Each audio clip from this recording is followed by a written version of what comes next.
Welcome, ladies and gentlemen, to Three in the Keystone. It's episode 52. It is our birthday. We have made it 1 year. And with all of that said, it started as a two-man show, and tonight we got a two-man show for you.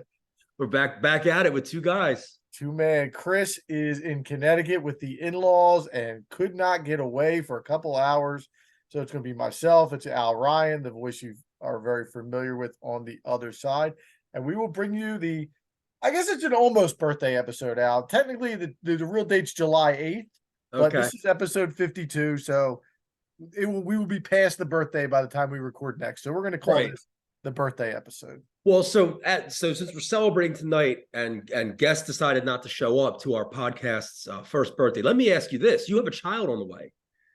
And when baby Seltzer eventually has their first birthday party, where does guests now fall on the guest list for that birthday party after he's no-showed tonight? Well, it's always good when you have those extra people that you invite that are not going to show up because he's laid the case tonight that he's a no-show for birthday party. So It's an easy invite, but we won't count him in the head count when we're trying to put together the food tab, I would say. All right. Well, yeah, as long as he doesn't have to join via Zoom, I think probably it's a safe bet that he'll be there. True. Let me ask you this too. I was thinking about this regarding birthdays. You're a fall birthday, September. I'm a summer birthday. I'm the end of July 31st.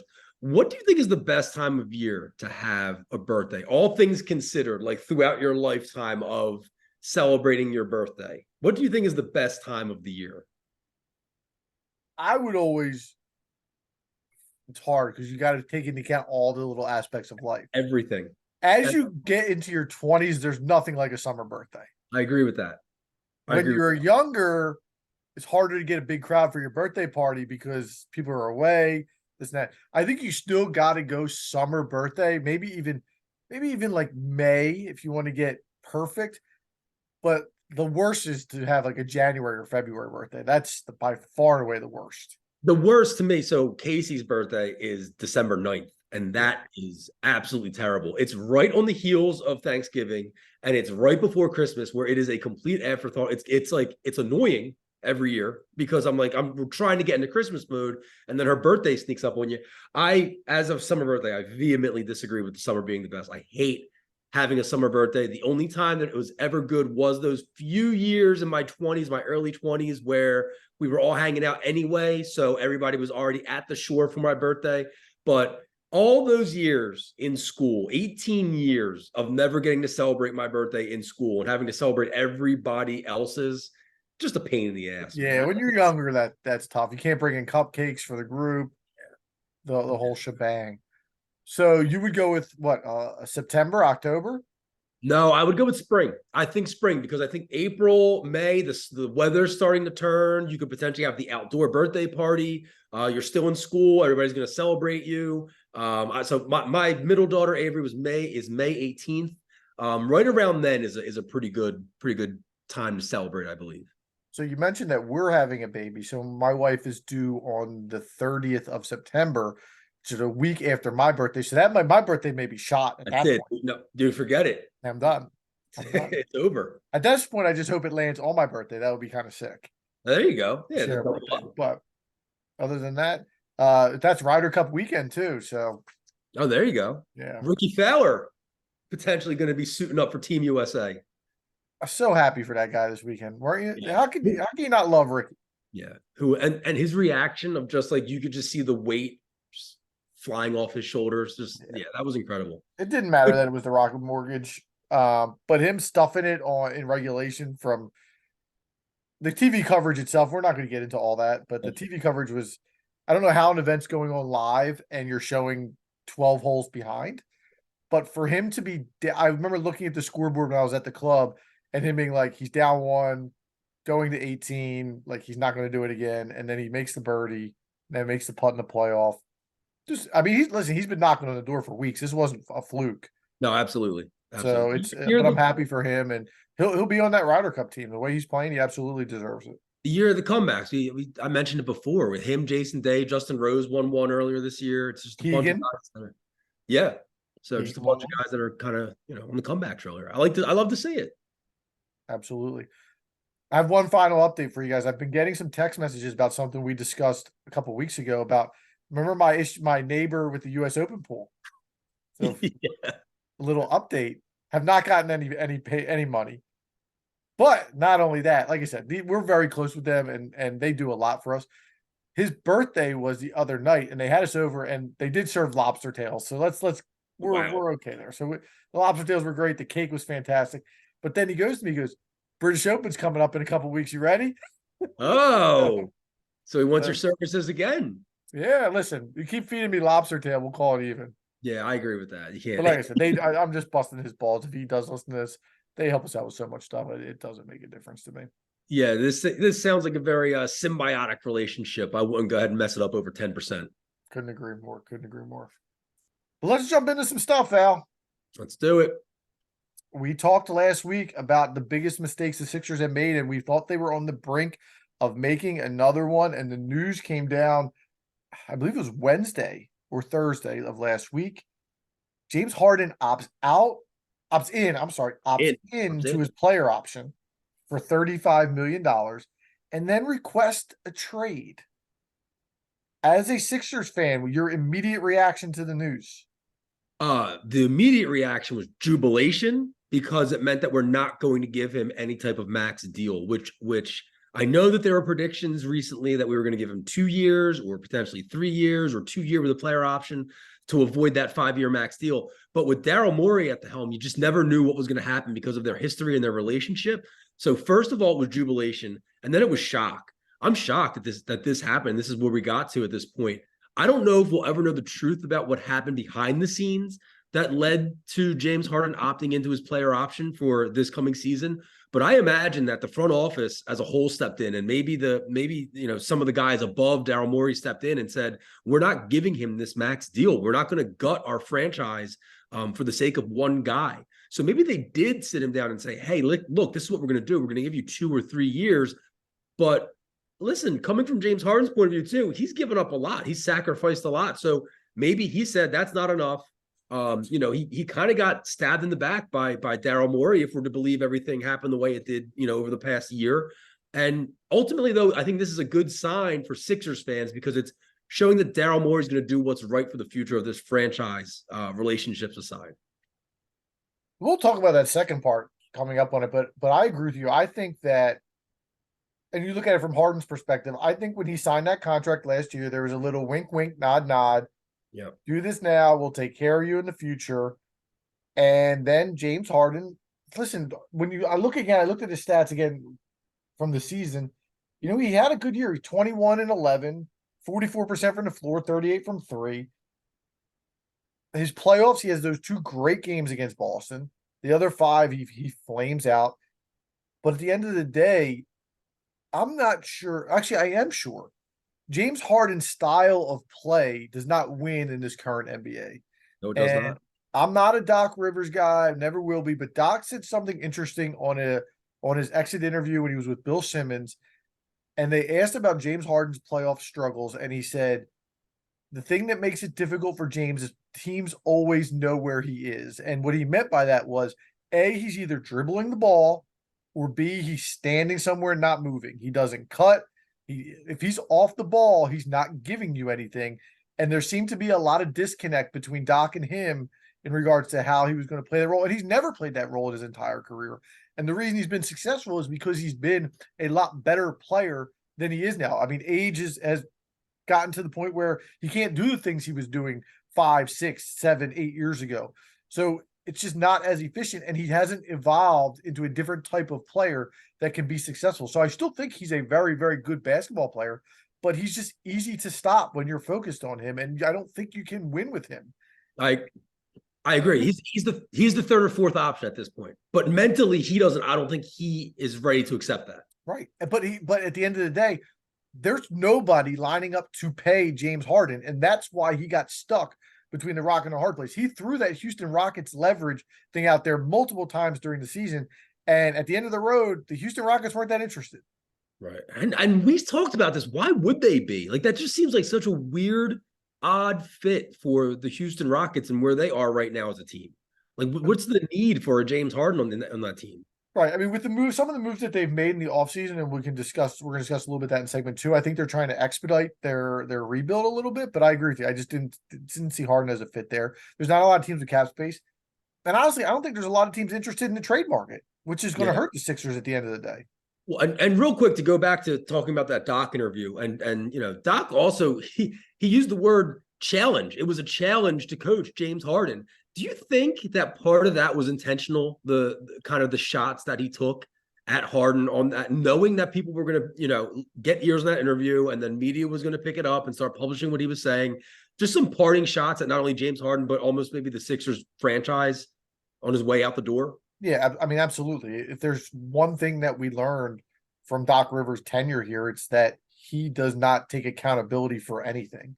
So on his way out the door, if he's going to take shots and at somebody, he's going to point the blame at anybody else other than himself. There's no period of time where he's going to say, I could have done a better job, or I should have done this, or I should have done that. He's always going to point the blame on somebody else. So I'm sure coaching James is a challenge. I Yeah. don't have any doubts about that. He's played one way his entire career, and to ask him to play another, it's going to be tough for him. But I'm sure it went both ways. I mean, as Doc never really ingratiated himself with the team. I don't think. Did you see Jaden Springer's comments on the summer league already Yeah, about like how Nurse was stepping in and stopping the mid play to kind of go over some things, right? during the summer league practice? So I give Nurse credit; he's coaching the summer league team. Which most NBA coaches don't. But Jaden Springer was basically talking about how in practice the coach was stepping in, and he hadn't seen that since he's been in the league. So again, that's another guy taking a shot at Doc is essentially what it is. So it'll be interesting to see. They really haven't made a lot of changes, and we're going to kind of jump into that a little bit. But let's talk about the free agents that have flown the coop. Okay. Niang, McDaniels, Milton, all gone. Pat Beverly brought in, but other than that, they've been very, very silent in this offseason. How worried are you about what's going on so far? You can even mention the fact that we're still sitting here on this trade without a lot really going down. How concerned are you with the offseason moves that have already occurred? Or that haven't occurred. We're so status quo. We're so stuck right now. Like, I didn't expect there to be any big splashes. The only things that we could potentially do are move James Harden and move Tobias Harris. And I don't foresee potentially either one of those happening before the season starts. It seems like we're stuck with both of those guys. I don't have any thoughts on the loss of George Niang, Jalen McDaniels, and Shake Milton. They're just dime a dozen guys in the NBA. Nothing special about any of them. There's nothing irreplaceable about any of them. Yes, we're going to have to put up with the annoying Sixers fans who want to say that it was a mistake to let go of Shake when he starts putting up a couple 25-point games in Minnesota at some point. But he's completely replaceable. And we end up with 2 second-round picks for Matisse Thybulle and a second-round pick because we let go of Jalen McDaniels after half a year of service. But so what? He didn't show me anything in his time here. I know that we talked about him being a younger guy and maybe, somebody that we want to stick around with for a while and watch him grow. But he never showed me anything where I was like, yeah, I see a lot of potential in this kid. So I think his time was up here anyway. George Niang, fun guy to root for. Not a big loss. Again, they fall off trees. George Niang's in the NBA. Pat Beverly, bringing him in, I love that he's a guy that's going to get under the skin of other teams' guys because that's his role these days. His role is nothing more than just to be a disturbance. He's a lot shorter than I realized. He's small. Yeah, I didn't realize he was only listed at 6'1". But he plays bigger. Yeah, I was going to say, I know that he could potentially, D up against the Jaylen Brown, for instance, but I didn't realize he was that short. Here's I mean, look, at this point, who are we signing? I have no idea. I think we're handcuffed, right? Until something happens with Tobias and James Harden. So can we get a guy like an Ayo Dosunmu? Big Ayo Dosunmu guy. Loved him at Illinois. He's a big guard. He can defend. And I don't think his three-point shot's as bad as it looked last season. I just don't know if the money works at this point. I mean, they're going to have the mid-level exception. It'll probably be the taxpayer, so it's probably a $5 million contract. I think they need more of an upgrade at the forward position because you look at the backcourt now, you're looking at, again, you don't know what's going to happen with James, but let's say it's Maxey, Melton, Beverly. And I would hope they're going to try and play Jaden Springer this year. Yeah, agreed. Right, so you got 4 guards there. Again, you're not knocking the walls up, but you're also hopefully going to bring in somebody with the Harden trade, depending on where or what that's going to be. To me, they were short in the forward position in the playoffs, and they've lost Jalen McDaniels and they've lost George Niang. So you're sitting here with Tobias Harris PJ Tucker and what are you going to do with the other forward spot? That to me is a bigger position of need, and I think they're going to. I would hope they again. It all depends what's going to happen with this trade. We're sitting here and wondering what if and this and that, but is it a Marcus Morris or Robert Covington? Like that doesn't move my needle one bit. Is it a Terrence Mann? But he's more of a tweener. There are definitely some. I talked about the trade deadline when we talked about guys that we potentially want to see. I talked about PJ Washington. Is he too expensive? Yeah, PJ Washington's probably getting too expensive of a contract, but there's not a lot of guys with cap space left, so it could be curious. He might go for the full mid-level exception at like 12 million, or end up re-signing uh, with with Charlotte. Although I think they just brought back Miles Bridges as well. Yep. Or a qualifying offer. So I don't see a ton of free agent movement coming from the Sixers. I think the big move is going to be some sort of trade. And one of the big names that's out there is Damian Lillard. And I want to talk a little bit more about him later. But would you be willing to give up Maxey if it meant bringing in a Damian Lillard? It all depends on your opinion of Joel Embiid and whether you think he can lead this team to a title in the next 2 years with Damian Lillard as his number 2. If you think that this is a pairing now, which would be the fourth or fifth pairing that we put together with Joel Embiid in as many years, if you think that that's a pairing that works, that can win you an NBA title, then yes. Because let's be honest, they're still going to have an average to above average cast around the two of them. So if you think that, then yes, then you make the deal. I've made it known. You've made it known, Adam. We're in the same camp together. I don't think Joel Embiid is going to win a title in this city. And I don't think Damian Lillard is potentially the piece that's going to get him over the hump. So you better be right if you make that move, because Tyrese Maxey is ours. He's ours potentially for the next 5 years if we want him. So to me, to make that deal is like if you're playing blackjack at a casino and you split 2 kings to make that deal. You're throwing away the 20 because you're trying to double up. You're trying to win now. You're trying to push all your chips in, so to speak. But potentially you're still going to lose, and then you're going to screw up the whole hand. You're going to screw up the whole rest of the shoe for the rest of the deal because you got greedy. So no, I'm not trading Tyrese Maxey for Damian Lillard. You're giving up too much of the future for something that's not a guarantee now. My answer was right away no, but the more I thought about it, I think I would do it. And it hurts me because I think Maxey's a stud. I think if you give him a year without James Harden, I think he develops even further into becoming a potential all-star down the road. Maybe not this year, but maybe the year after. With that said, if this year doesn't go well, looking ahead, Joel Embiid potentially asks out at the end of next year, right? Yep. At that point, you're looking at a full rebuild. If you're in a full rebuild, I know Maxey's only 23, but is he part of that rebuild, or is he another trade piece for you, where you're going to get even younger at that point? So are we looking at 3 years down the road we're trading Tyrese Maxey anyway, and to give it one final push for a championship? Listen, the team is better with Damian Lillard than it is with Tyrese Maxey. We can all agree with that. Yep. Does a team, again, the question that Daryl Morey needs to ask himself is, does a team of Damian Lillard, DeAnthony Melton, Tobias Harris, Joel Embiid, and then the parts from the James Harden trade that you're going to get, whatever it is that team good enough to win the East? Are they good enough to beat Milwaukee, which brought back Middleton and Lopez? Are they good enough to beat Boston, which obviously acquired Porzingis? Are they good enough to beat Miami, who just been to, they obviously lost Strus, they lost Vincent, but they've been there enough times that we can't write them off. And an upstart New York Knicks team, which just brought in the Villanova Wildcats North, I guess we can call them, and bring in Dante DiVincenzo. The other side of the coin is this, and this is where you read today on Twitter that they're reluctant to trade Tobias Harris. They don't want to extend Tyrese Maxey yet. Do you know how many Sixers players they have on contract or on the books for next year? Oh man, I was actually just looking at it earlier. It's like 2, 3. So 3. it's Joel Embiid at $51 million. Tucker and PJ Tucker, who has a player option, I assume he opts in at $11 million, right. and Jaden Springer at $4 million. Those are the only 3 players under contract for next year. Now they will obviously sign. I don't want to say obviously. I hope they're going to re-sign Tyrese Maxey, who will Right. probably get, again, looking at what Fred VanVleet got, you're probably looking at $30 to $33 million a year, depending on what type of year he has. So you have to add that to the books. Other than that, they have room at that point. And you got some offseason free agents. You got, I think Pascal Siakam is available at the end of next year. Jaylen Brown potentially. All's been quiet on the Jaylen Brown front. You would have thought with all these max extensions that are getting signed that Jaylen Brown would be signed already. He hasn't. So I think there's something going on there, but we've been hitting at that for a while. There are options out there for next year. But again, if you don't do enough this year, is Joel just going to ask out and all that goes to shit anyway? Yeah, it's so tough, man. Looking at the free agents for next year, there's really not much out there. There are no gems, but this league has become such a league of just swapping stars.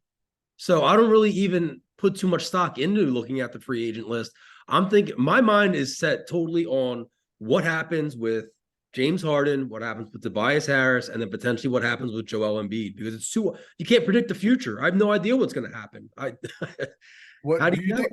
Now, the latest coming out from the Harden stuff is that they may not have a suitor for him, and he may end up staying on the team anyway. What do you see happening? I I don't think they're going to be able to move him before the season starts because there's no one. There is no one. I mean, how how can you send him somewhere if nobody wants him? Because Daryl Morey, I think he's already made it known that he's not going to take 50 cents on the dollar, at least not right now. So I think this gets drawn out, and for our sake, we just have to hope that James still performs. I mean, part of it's we're lucky that it's the situation that it is where he kind of has to. He can't shut it down or he's going to be Why not? stabbing. We've seen him do it before. Yeah, but he's going to shoot himself in the foot. He's 33 years old now, 30 going on 34. I mean, who's going to really give him all that money that he wants if he shuts it down? It's not going to be the same as before. Yeah, but he's got to know that. I mean, he's done. He did it in Houston. He did it in Brooklyn. Yeah, That's the scary that's part. true. The track record's there. And Do becoming I a cancer in a locker room is very, very viable option. That's not off the table if Yeah. he doesn't get his way. Yeah. I listen, I can see that happening. And look, we've been through it. We just been through it with Ben Simmons. So we're equipped to handle it, so to speak, in some ways. But The difference though is Ben Simmons wasn't in that locker room. Ben Simmons was at home. Right. That's the difference. James Harden's going to have to be on the floor. Right. And that's what's scary is the lack of effort that he could, put on his team. I think they do eventually trade him. I think it's going to be closer to training camp when things start to shake out. Obviously, the Clippers have been the main team that we've heard. I don't think it's going to be the Clippers. I was thinking Minnesota could be an option, but I don't think they had a lot to give us. And now they re-signed Shake. I don't see that. I think Chicago is out there. I have Chicago. The Zach LaVine rumors. It's going to be interesting. I just don't have any real way to gauge what a team's willing to give up for a James Harden. And again, the beauty is his contract's expiring. So it's not like you have to make a 4-year commitment or a 5-year commitment to James Harden if you're trading for him. Right. I just think for me, when I was looking at it earlier, Chicago seems to make the most sense because they can get LaVine. That's a huge number that he's making for the next, 3 years, I want to say. Yeah. And he's got some injury concerns on him. Right. So if you can potentially shed that contract, take on, the expiring contract of James Harden, Chicago's in a weird spot where they're not good enough to really do anything, but they're not bad enough to ever get a good lottery pick. So I think that gives them a little more flexibility if they end up taking James Harden. I can't see another destination. The Clippers doesn't make sense to me. For the Sixers more so too, because dude, you can tell me Terrence Mann and Norman Powell, are they for real? Should I be excited about bringing them back to Philly or bringing them to Philly, I should say? I mean, they're not moving the needle. Norman Powell, undersized, 2-3, can score in bunches, can get hot, off the bench, really nice. Not really going to give you much on the defensive end, not going to give you much as far as playmaking and assist. But he's a scorer off the bench, and he can fill it up a little bit. Does have history with Nick Nurse, played under him with Toronto. Terrence Mann I like a lot, but again, he's a role player. He's a bench player, long guard, athletic, can do a little bit of everything, but doesn't do anything in particularly great Right. But again, 27 years old. It's not like he's 24. So again, they're nice players, and then you're going to get another salary filler, whether it's a Covington, a Morris, or a Batum or something along that line. So a veteran to bring in, but it doesn't move my needle a ton with what they have going on. Again, unless you have a Damian Lillard to kind of buoy the team up a little bit, but that requires getting rid of Maxey, which I'm not dying to do at this point either. Yeah. So yeah, I don't see a Clippers deal happening. Maybe potentially if it gets drawn out all the way to the trade deadline, and then Morey just has to pull the trigger to get anything at all. He doesn't want to end up like a Toronto where for years they just let guys go without getting anything in return. But I just think Chicago makes the most sense. I don't think it's going to happen before the season starts though.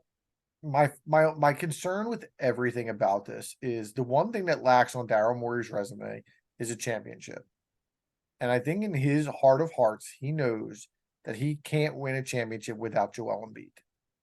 Whether or not, again, we believe that or not, I think that in that organization, they believe that they need him to win the title. Right. And I think that could lead to some short-sighted moves because I don't know how much longer Daryl Morey wants to do this, right? If he's a GM and he leaves the team in 2 years and leaves them in a bad spot, who cares, right? At the end of the day, he's going to throw all of his darts to try and win a title. And if that means getting rid of a Tyrese Maxey or getting rid of future draft picks to just bring in an aging Damian Lillard just to take one final big swing, that's what I worry about is the long-term picture of this team because of short-sighted decisions and, trying to finalize legacies per se. Yeah, and the pressure's on when you're a GM. It's a constant pressure to win now. Yep. What in the NBA? What have we had? Like, was it 4 or 5 different winners, championship winners? What was it? I can't remember. But I mean, anyway, you got Denver, who's obviously won the first title ever in franchise history, and 2 years ago you got Milwaukee, or 3 years ago, whatever it was. So the pressure is there; it's mounting, and this is a team that hasn't been to the NBA Finals in 20 plus years. They haven't won a title in 40 years. They've been to an Eastern Conference final in 20 plus years. That's what I just said. That's they haven't been in Eastern Conference final 20 years and won a title in 40. So it's a major market. Like these results need to change.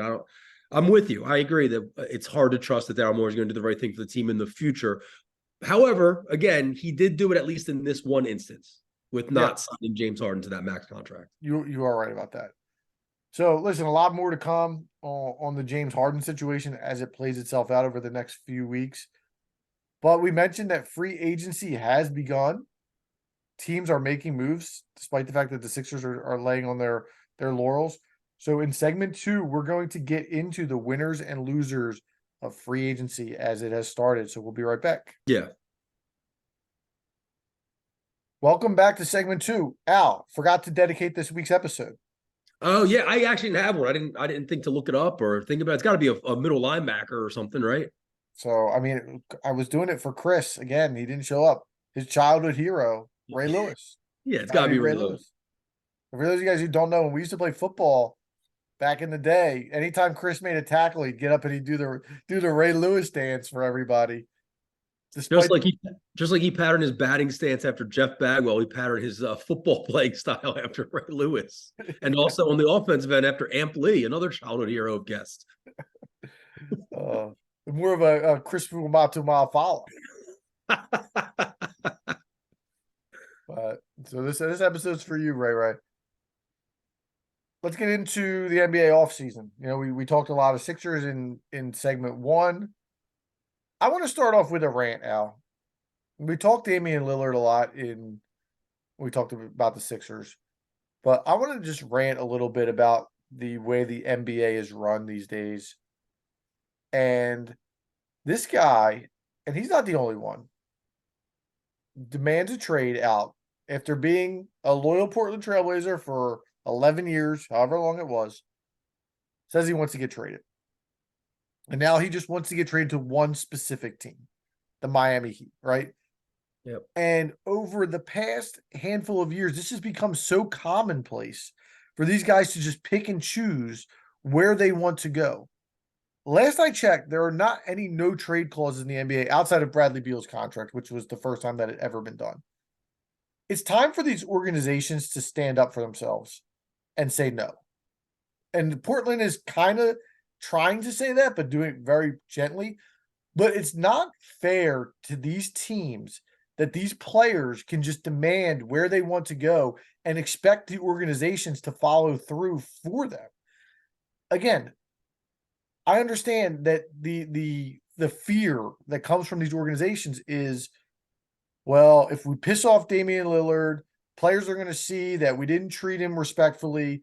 The agent of Damian Lillard is going to be upset that we didn't trade him to where he wanted to go. And then no free agents may come here because this agent's going to be in his ear saying, look, they don't take care of their players, this and that. When does anybody go into Portland anyway? Right? Right. Like what are they overly concerned about? What they need to worry about is not the fact that they owe it to Damian Lillard because he was such a loyal soldier for them for 11 seasons. They owe it to the fan base to do their best to put together the best trade package to keep that team competitive. And Right. if that falls in line with where Damian Lillard wants to go, so be it.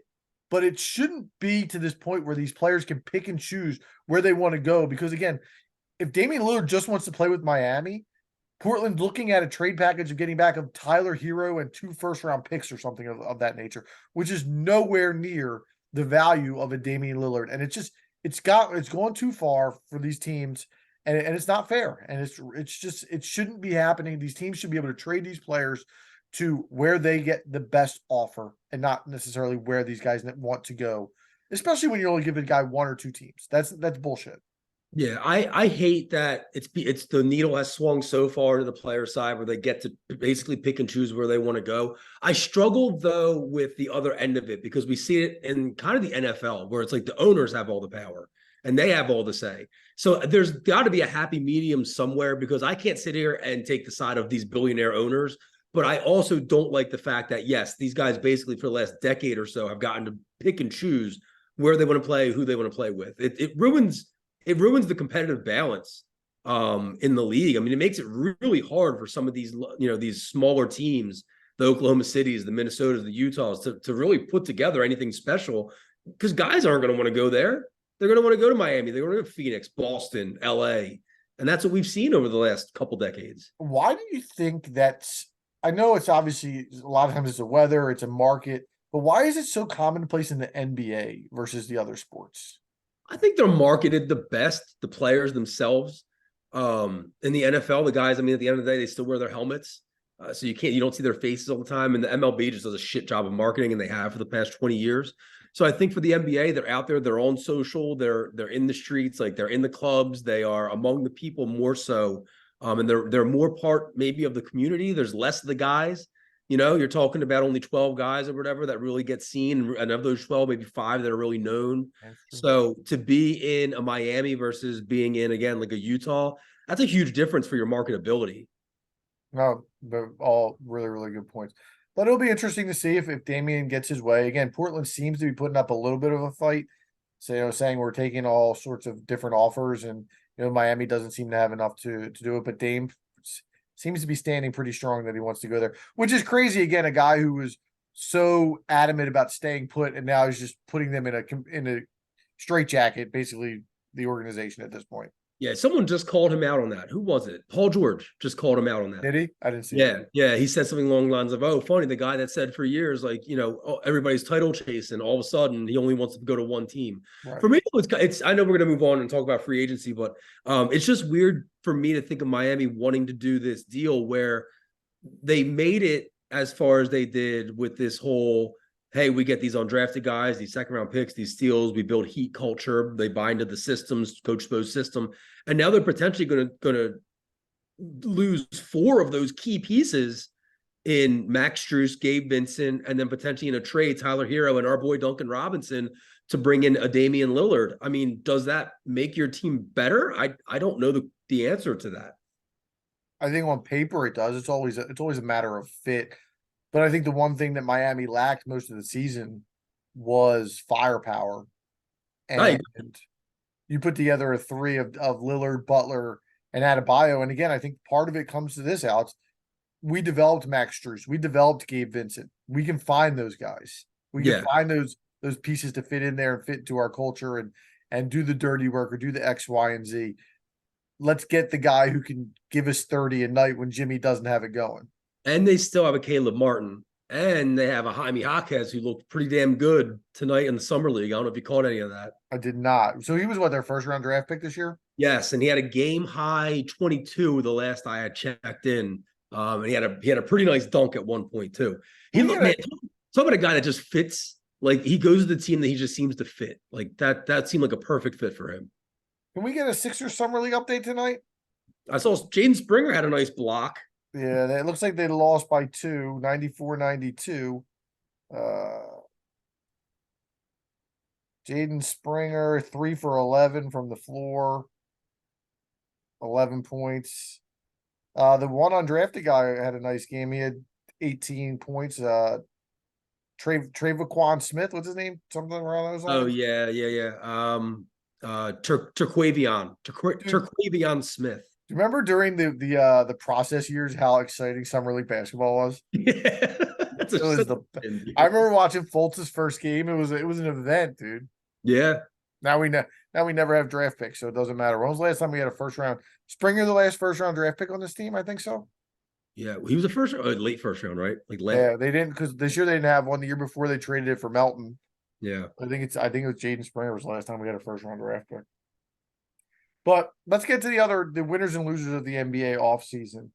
So we each put together a list based on the free agent market. But why don't you start us off with a winner?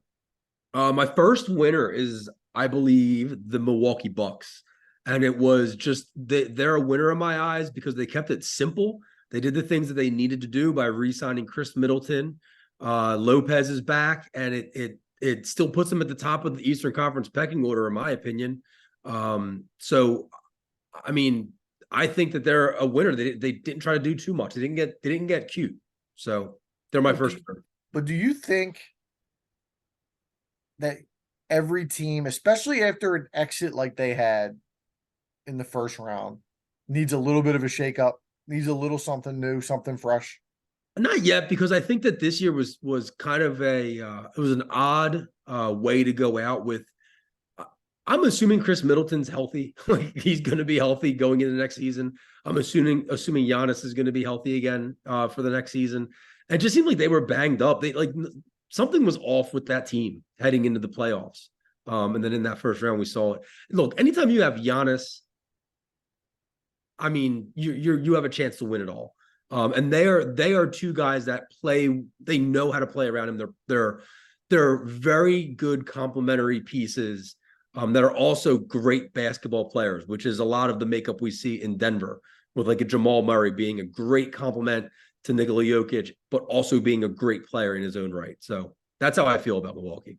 I mean, I pick them to win it all. I think, if I'm not mistaken, headed into the playoffs. I think a couple of us did. But again, those contracts, Chris Middleton resigns 3 years, 102 million. So looking at about 34 million dollars a year there, give or take. Brooke Lopez, 2 years, 48 million, so $24 million a year for Lopez. And Jay Crowder resigned as well today this year for 1 year. Okay, so for me, I'm gonna go with the LA Lakers. Yep. I have them too. They made obviously a great run at the end of last year, coming from the 7 seed to get to the Western Conference Finals, where it just seemed they ran out of gas. If you have LeBron and AD, like when healthy, again, they proved in the playoffs that they can play with anybody. But they bring in 4 quality role players in Gabe Vincent, obviously from Miami, Torian Prince from Minnesota, Cam Reddish. I'm not as bullish on the local kid, but I've always been a Jackson Hayes guy. Yeah, I I like him. love athleticism. I love rim running, especially when you put him with a LeBron. Basketball IQ has always been a little bit of an issue with him, but I think he's active. I think he's a really, really good fit for what they're doing. And then most of all, they bring back Austin Reeves on a contract that's extremely team friendly. Very 4 friendly. years, 56 million for Reeves. When there was talks, he could get close to 85 or 90 million in the marketplace. So I just think that they bring back Rui and D'Angelo Russell as well. I think they just did a really good job of supplementing what they were building in this postseason. And I think they're going to be, on paper, a top 4 team in the West. I think that on paper, a top 4 team in the league, potentially. I mean, this is a really good Lakers team. It all centers around LeBron and AD, but LeBron's LeBron, dude. He's Brady. Like he gets older, but nothing falls off. The guys that you mentioned, they're all upgrades. They're all better than the guys they lost. They give you more size, and they're straight up better basketball players than Dennis Schroeder and Malik Beasley and Lonnie Walker the fourth. Gabe Vincent is just like tailor-made to play with LeBron James. Yep. Jackson Hayes, as you mentioned, like just a great guy to bring off the bench to kind of still make the opposing team have to run around and do some things when AD's out of the game. So I like the Lakers a lot. I love these moves. I had them on my list too. Gabe Vincent reminds me of a better version of Mario Chalmers when Yeah, Mario that's a Chalmers good was in one. Miami. He can knock down the three. He just seems to be a little bit smarter. And Mario used to get the butt end of the stick sometimes in Miami with those big three. He just wasn't that good, Right. like at the end of the day.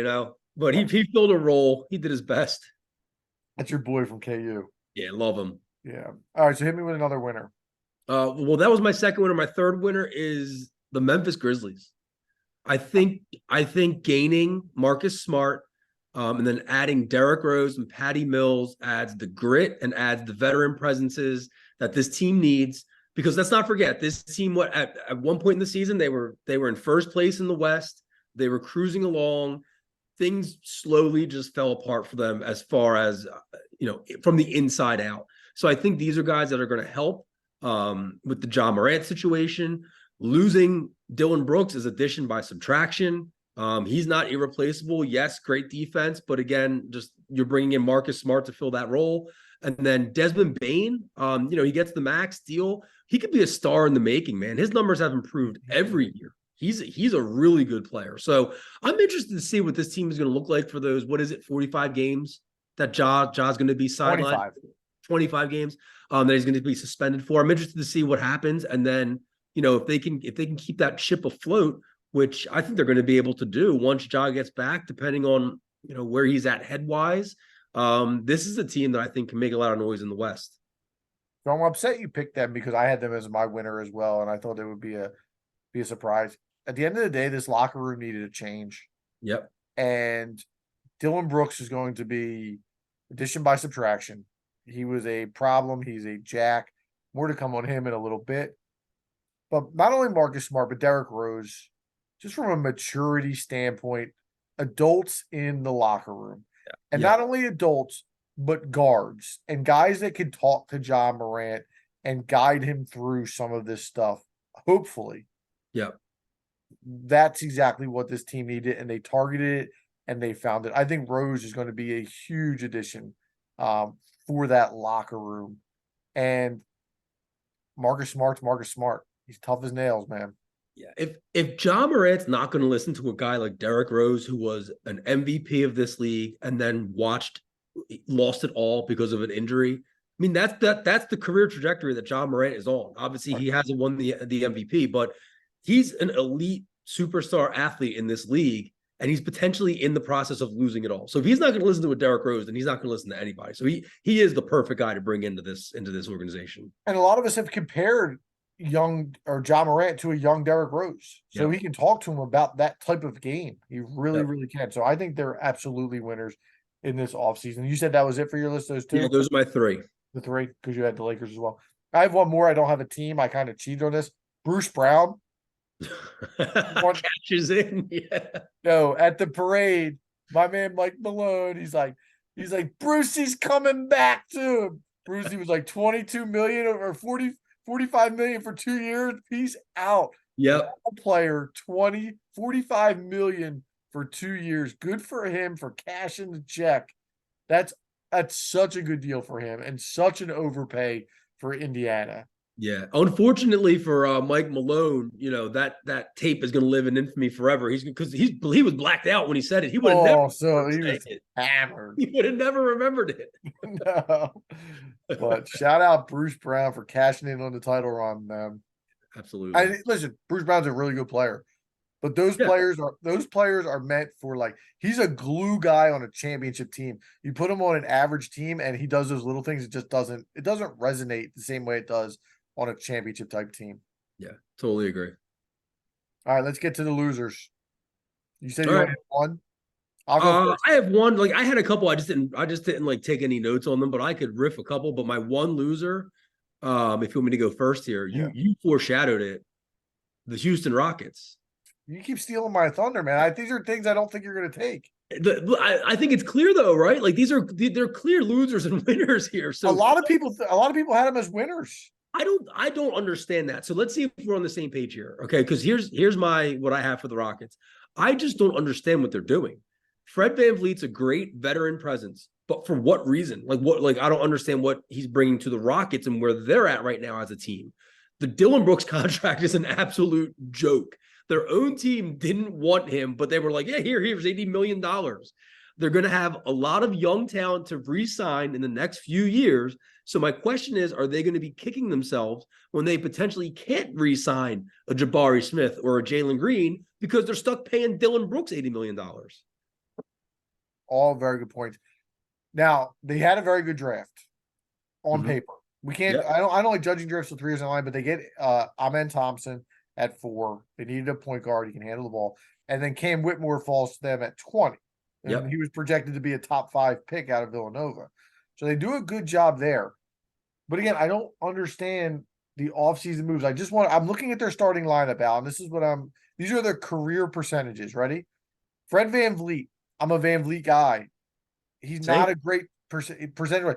40% shooter for his career from the floor. Jalen Green. He's only his 3rd year in the league. He's going to develop 42% career shooter. Dylan Brooks, 41% career shooter. Jabari Smith Jr., again, young guy, 40% last year from the floor as a rookie. You can't have 4 guys on the floor shooting 40% from the floor. That's a lot of rebound opportunities for the other team. A lot of bricks. And I love Sengun. I love him as well. I think he's going to be a good fit. They seem to have a decent amount of depth, and they're going to be better than they were. But I just don't understand the signings either. It was $43 million for VanVleet. That's a lot of money for a guy at that level. $20 million for Brooks is a lot. And I think that team thought they had Brook Lopez. Mm-hmm. From everything I read, when Brook went back to Milwaukee, they were shocked that happened, and they thought they were going to sign Brook. And that would have been a big deal because I think Brook is a difference maker. Then they could have traded I'm sorry, I was a brain fart there, but Brook in the middle anchors that defense a little bit, but they don't end up getting him. I don't understand. Again, they're trying to expedite the rebuild, and I don't think it was necessary, especially after the draft they had. Yeah, it's just so weird. They're trying to expedite with a bunch of B+ guys. You got a bunch of B+ guys and then kids. I don't understand how that's going to work. I don't see it. Agreed, 100%. I have Portland as a loser. They would be my next pick. I mean, look, you have your guys the face of your franchise. We talked enough about him. He asked out. He's kind of forcing your hand. But then you lock yourself into this Jeremy Grant contract. That's a wild contract. That's insane. Jeremy Grant, good for him. I'm trying to pull up 5 years, 140? 160. 160 for Jeremy Grant. Could you imagine if you were going back in time watching Jeremy Grant play for the Sixers, knowing he signed a 5-year, $160 million contract with the Blazers after I'm pulling up his Pistons contract while this goes here. You'd probably think that if you were in that situation, you'd probably think to yourself, well, I guess the Saudis got their hands on the NBA as well. They're just throwing all this PIF money everywhere. See if you can pull up. I'm struggling with service out here. See if you can pull up Jeremy Grant's contract with the Pistons. All right. Because that was absurd too. Jeremy Grant. I don't know. Give me a second. I'm working on it here. Fine. It's 3 years, $60 million. Okay. So Jeremy Grant, $220 million after getting drafted in the second round playing for the process era Sixers. Good for him. Yeah, dude. I ain't gonna hate it. But it is wild though. Yeah, that team, I don't understand that contract after at least waiting to see what happens with Dame. Because you had to have some sort of vibe that the Dame thing was going sour. Right. Yeah, so just a terrible contract. Anybody else? No one else stands out to me. I mean, I could say maybe like the Clippers, like, you know, they didn't really do anything. They just re-signed Russ, but I feel like they're in waiting mode just like we are. So no one else really stood out to me as like a huge loser. I have the Sixers. Yeah, but I have them in the same boat as the Clippers. Like we're kind of just in a holding pattern. That's fair. I just think they're looking at the teams around them getting better, and they haven't done anything to this point. So as of now, I got to put them on the loser list. Yeah, that's fair. Do you think they end up re-signing Paul Reed, our boy? Yeah, I think they do. I mean, they offered him a qualifying offer, so he's restricted. I think they're probably just waiting to see what that offer is, and then they'll match whatever they need to. I mean, they need to put players on the roster at this point in time. Yeah, And he's a Nick Nurse type guy. I'm curious to see if they'll play him a little bit at the power forward a little bit this year. that'd be fun. I know that Nurse likes to do that type of stuff. Another name I'd keep an eye on for the Sixers, maybe not this offseason, but maybe during the season, is Pascal Siakam. If Toronto fades, I could see some sort of Tobias Harris for Pascal Siakam deal, trying to appease Joel, bring his boy in, the fellow countryman. He's a Nick Nurse guy. I I could mentioned see, in the group text. huh? I mentioned him in the group text, Siakam. I said I could see them sending Harden for Siakam. I don't think that's enough. I don't think Toronto wants Harden unless there's a three-way deal that brings Siakam here. I could see something Yeah. along those lines. I don't see Tobias and Pascal being a great fit together. Um, but we'll see. I think that's something to keep an eye on in the future, especially if Toronto loses Van Vliet. I don't think they brought in anybody. Let me check my little cheat sheet here. They re-signed Jakob Pertl, Yeah, that was it. They didn't do anything, Toronto. Schroeder, and Jalen McDaniel. So yeah, nothing that's gonna make them any better. Yeah. All right, but listen, there's still more offseason to go. NBA, man. I was thinking today when we're trying to come up with segments is the NFL offseason just like it's the NBA never stops. The Yeah, NFL, dude. I feel like I'm trying to pull an NFL story and there's nothing to pull. The NBA is the best offseason. It's so fun, man. It is just people are flying to different teams. The next season, like you look at a team and say, "Oh, I didn't know he was on this team. I didn't know he was on that team." The NFL, it's like a fart in the wind. Just it just comes and goes. But we're gonna start our NFL previews in the next couple weeks if we're gonna fit them in. So stay tuned for that as football talk will begin in a couple weeks. But that'll close out segment 2. And for segment 3, we got something fun for you guys. I think it'll be pretty short, but it's our birthday. And we sat here, it was Chris and I a year ago, and we had the first episode of the podcast. And who would have thought where we would be at this point next year or where our teams would be? So me and Al thought it would be a great exercise to see or predict where our local teams will be a year from now, 2024. So we're going to give our predictions when we return. We'll be right back. All right.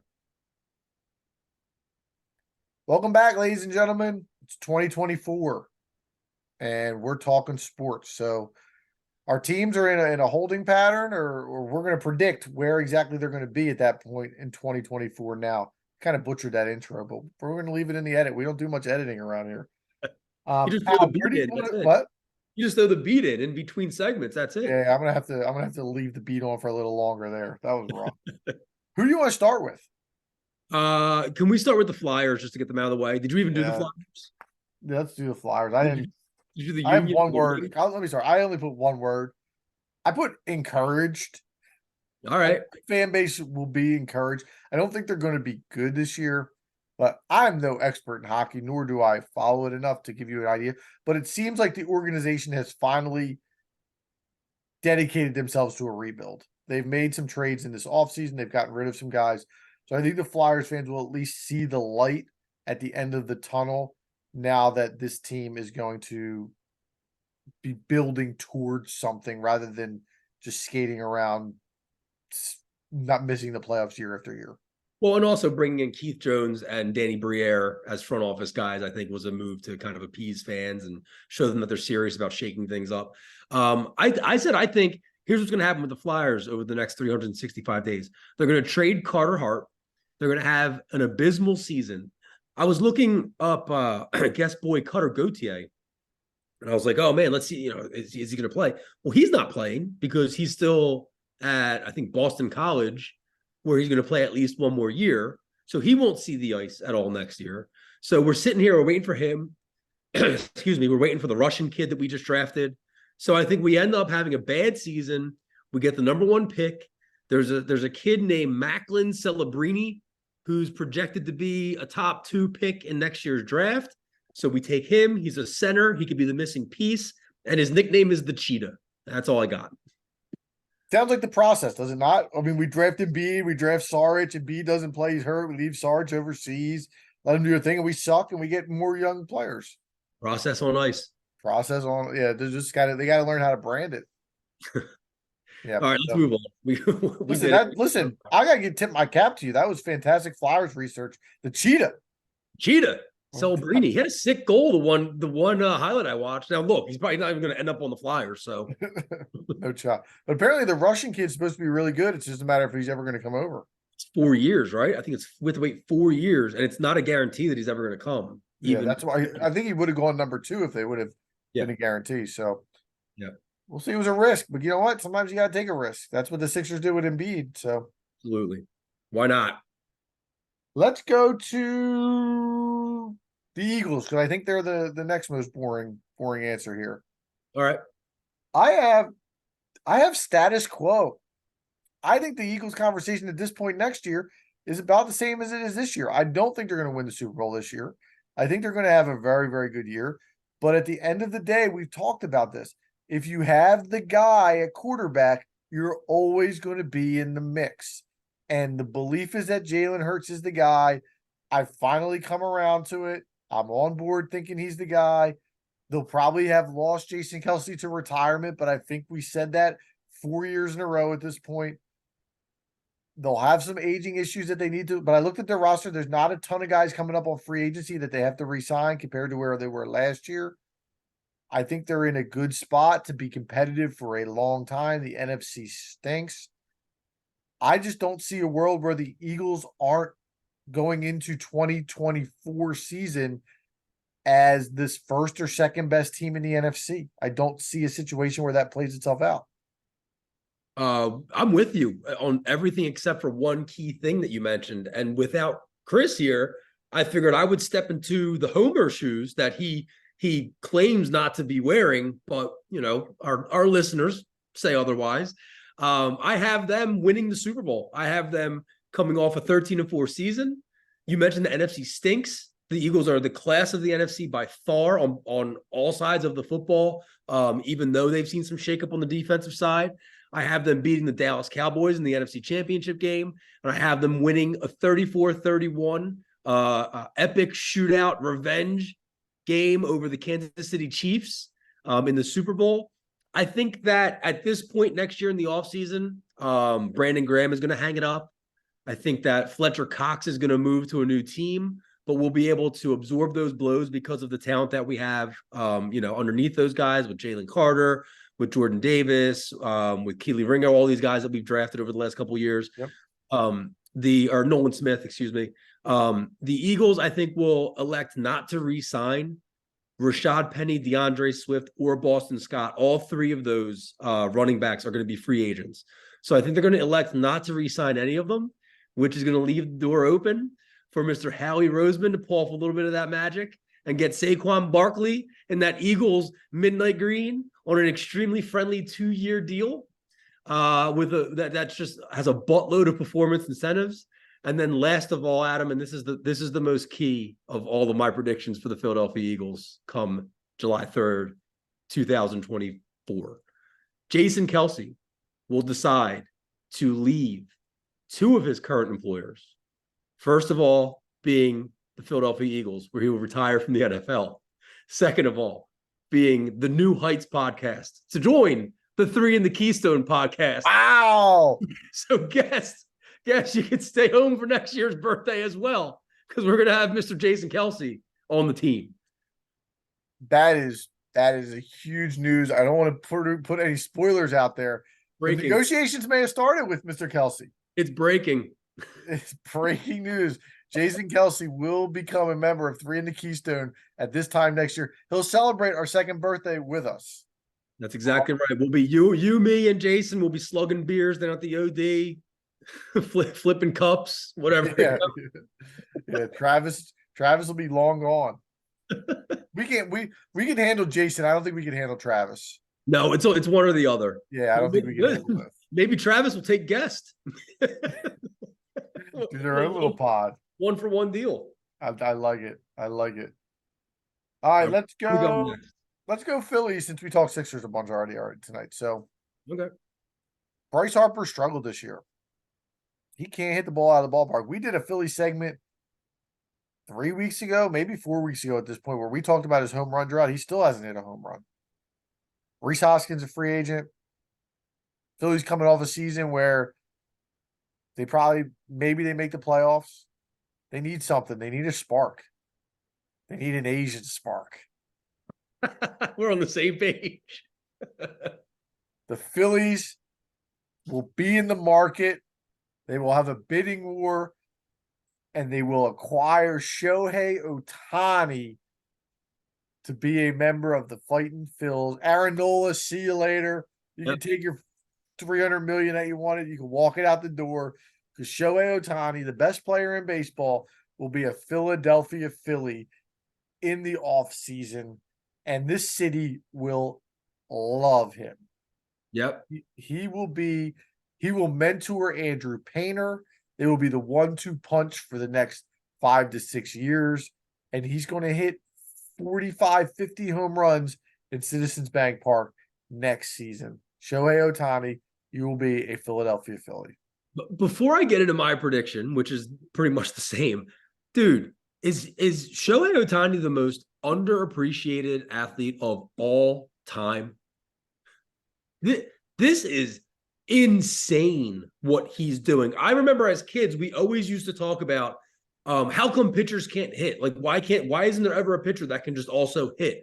And it was always like, well, Babe Ruth was that guy. Like this guy is a modern day Babe Ruth. I know that's been said. This is not groundbreaking news by any stretch, but I feel like he is just, whether it's because he plays out in LA for the Angels, the second team in that city, whether it's because of the Asian descent where, correct me if I'm wrong, does he speak English?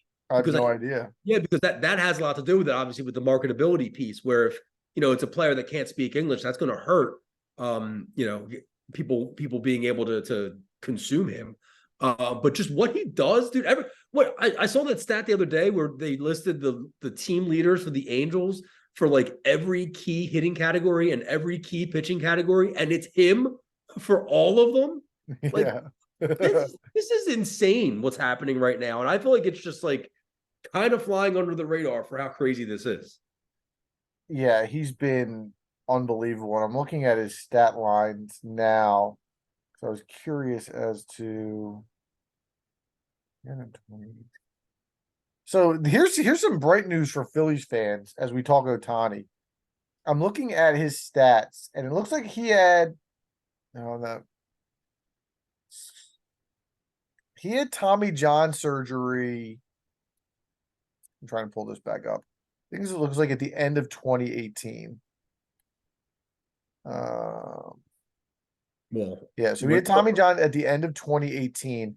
Now he came back to hit in 2019, and he only hit 18 homers in that year. Now he hit 286, 505 slugging. But his numbers definitely took a dip that year after. So that could be a good sign in regards to what to expect from Harper moving forward. I'm sure his elbow's definitely bothering him. Yeah, absolutely. That's major surgery. And you got to strengthen that back up too. It's not like the strength just comes back immediately after that surgery. But to answer your question, I mean, what he's doing is unprecedented. It really, really, there's no. I mean, I think he's already won AL MVP for this year. I don't think you can give it to anybody else. He's on pace for close to 60 homers. Yeah. And he's a bona fide number 1 or number 2 starter. And yeah, I mean, is he a Hall of Famer already? Yes. Yeah, he has to be. I can't see him not be. I just don't, as far as my lifetime, I don't think there's ever been another athlete that was just underappreciated as much as this guy is. This guy should be a household name. His jersey should be everywhere. I don't get it. Problem is, it's just West Coast, man. I know. It's West Coast. We don't get to see it enough. You don't see the highlights. Again, you mentioned basketball. Basketball's on TNT. It's on ESPN. It's on NBA TV. Nobody's staying up to watch the Angels play baseball. It's just changing the times too, because even though it is West Coast, Barry Bonds was West Coast. And I understand that's a different time and it's the home run chase. It's a whole different story. But I mean, it's I don't know. Otani's potentially the GOAT, and he gets no pub. No, that's a fair point. I mean, the Bonds chase was obviously Bonds was different level. You want to talk Yeah, about stats, dude? I know. I know. And it's just a different time period. Baseball was still an obvious big four sport. People were watching it. People gave a shit about it. Yeah, No matter- baseball was probably bigger than basketball at that point in time. I would say for sure. I'm just pulling up a. Why my computer's giving me such issues tonight. I want to pull up a Barry Bonds. We talked about not getting off topic, but Barry Bonds baseball reference page. In 2001, he hit 73 homers and he walked 177 times. In 2004, he walked 232 times. That's like a 30% of his plate appearances he was walking. That's got to be the most of all time, right? His on base percentage was 609. He was getting on base 60% of the time he came to bat, That's unbelievable. and he hit 45 homers in 370 at bats. Insane. That's crazy. We'll never see it again. I mean, he was all juiced up, but still. Everybody was though. I hate that. I agree. I agree with you. Everybody was. Let me. How many MVPs for Barry Bonds, Al? How many did he have? Yeah, 4. 7. Woo! Damn. All Four with in a row. all with San Four in a row. Francisco. No, he won 1 in Pittsburgh. Okay. I'm sorry, he won 2 in Pittsburgh. Oh wow, wow! I don't remember that at all. 90 and 92, he was MVP. Then he went to the Giants in 93, he won it there. And then he won it from 01 to 04. He won it 4 years in a row for the Giants. He was so good for so long. Like no wonder I didn't remember 90 and 92. I was 5 and 7 years old, but that's incredible how good he was for so long. Yeah, he was so good without the jersey. Even those years, like 92 with Pittsburgh, he hit 311, 34 homers, 39 stolen bases, 103 RBIs, 109 runs, Gold Glove, real deal. And also, we can't let this Barry Bonds talk without mentioning he also has an elite head. Big dome. Along with Luciano. They're the number 1 seeds. My Phillies prediction for next year, they end up sneaking into the playoffs this season. They lose to the Giants in the opening wild card round. They let Aaron Nola walk. They obviously let Rhys Hoskins walk. I think they also let Rangers Suarez walk, which is not he's not a free agent, is he? Yeah, he's like up for arbitration or something. Oh, well, yeah, he's arbitration eligible. He can't go anywhere. Wait. As I continue, I was about to say, I don't fully understand pre-arbitration and arbitration. So if this is not something that's on the table, just let me know.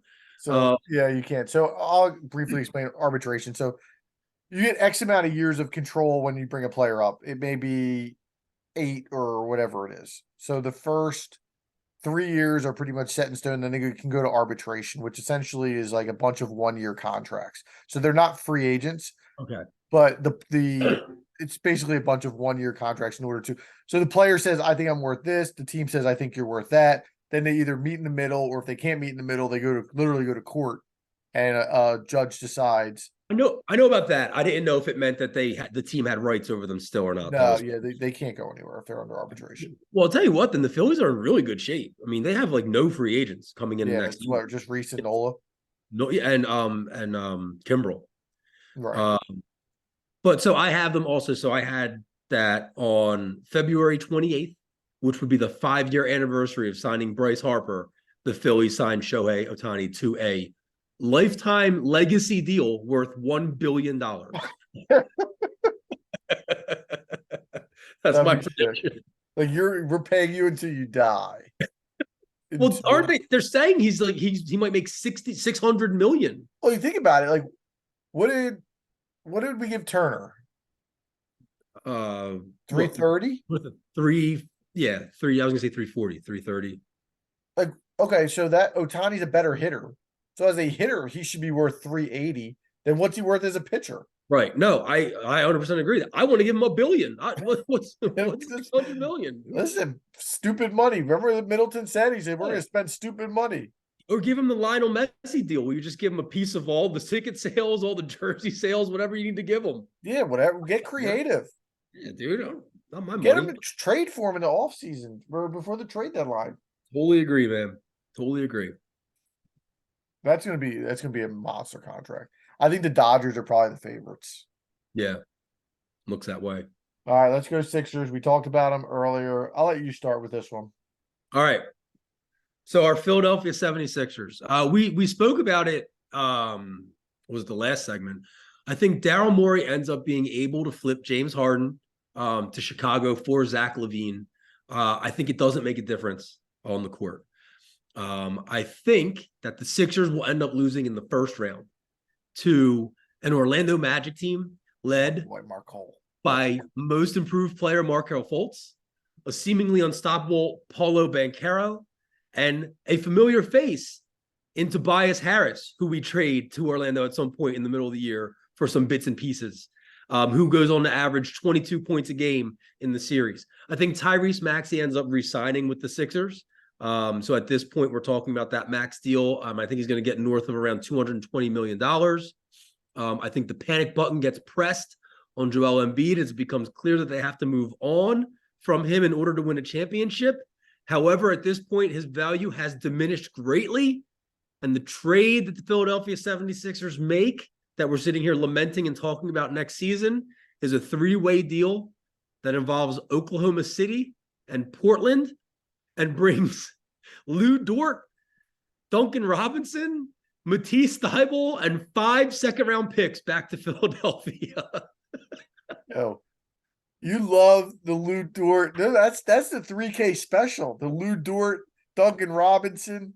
And Matisse, I'm all and a bunch of second rounders. I'm in, dude. Let's go. Oh my goodness. Oh my goodness. So Guest would be so pissed. yeah, thank God he's not on this. He probably won't listen to an episode either. No. I have something similar. I think next year probably flames out again. James Harden gets traded. I don't think it's for LaVine. I think it's for bits and pieces because I think their focus will be on next year. And I think they're trying to clear as much cap space as possible. The problem is this will backfire and Joel Embiid will ask out. And I think they are going to go for a restart rather than a rebuild. And what I mean by that is I think that Joel's value will still be fine. You'll be able to get a pretty good return for them. But we mentioned the contracts of what was coming off the books and the fact that they would have basically no money at all guaranteed to anything.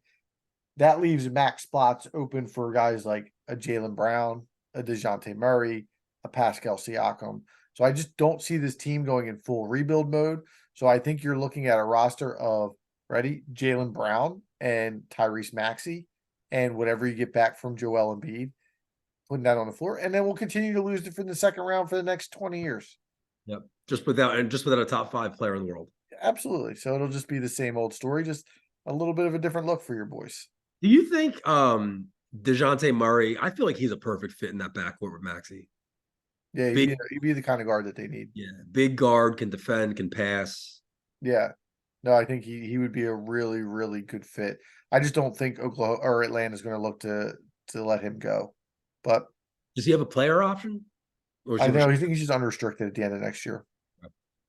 Yeah, but I would I think they may try to extend him before it gets to that. Yeah.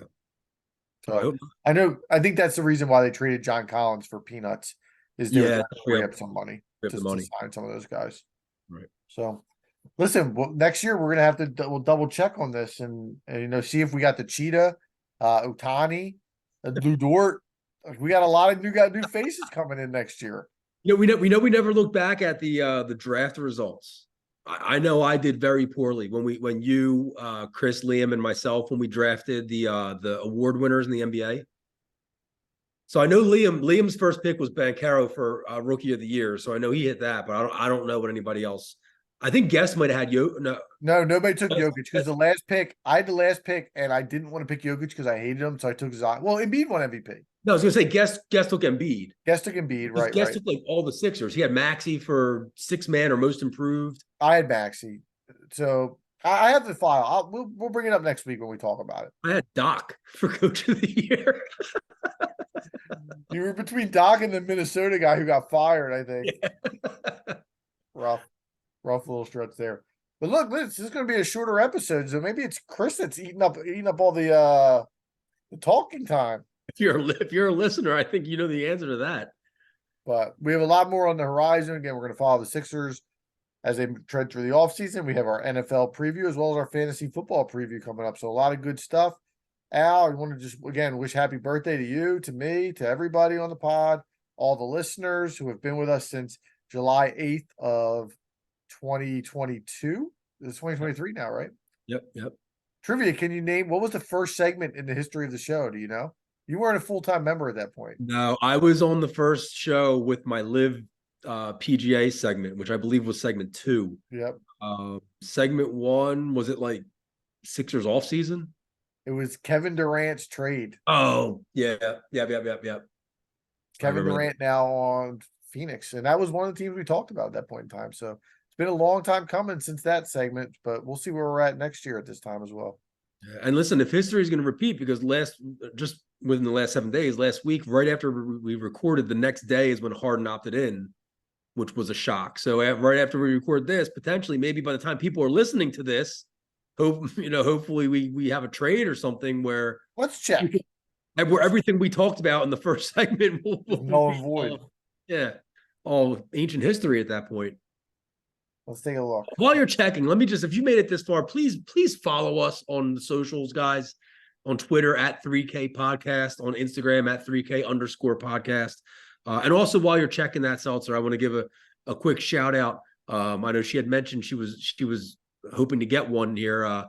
Jen Corcoran, the wife of friend of the pod, Jack Corcoran, who invited me on a private tour of the link this past week on Friday. We got to see the locker room, and I got to see some interesting combinations of some players that were next to each other in the locker room there. Fletcher Cox and Jalen Carter right next to each other. I like seeing that.